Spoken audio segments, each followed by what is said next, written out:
বাংলাদেশে কোরআনের রাজ কায়েম হবে ইনশাআল্লাহ।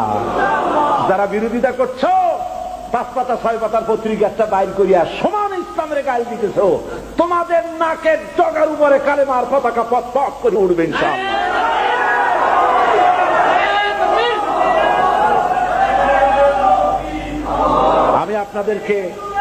আমি আপনাদেরকে বলবো, বাংলাদেশকে ভালোবাসুন, বাংলাদেশকে ভালোবাসুন, বাংলাদেশকে ভালোবাসুন, এবং এই দেশে যতদিন থাকবেন আল্লাহ আপনাদেরকে রাখুন, ইমানের সাথে রাখুন। বলি আমিন।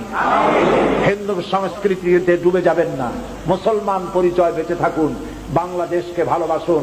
জীবন এবং মওতের ফয়সালা আল্লাহর হাতে, কারো কোনো ব্যক্তির হাতে মৃত্যুর ফয়সালা নাই। যদি আমার মৃত্যু থাকে কারো গুলিতে, আমি শহীদ হব, সারা পৃথিবী পাহারা দিয়া সেই গুলি থেকে আমাকে বাঁচাতে পারবে না। আর যদি আমার জন্য কোনো গুলি আল্লাহর পক্ষ থেকে বরাদ্দ না থাকে, সারা পৃথিবী বৃষ্টির মতো আমার প্রতি আমাকে লক্ষ্য করে গুলি ছুড়লে আমার একটা পশমও হেলাতে পারবে না। এটা আমার ঈমান।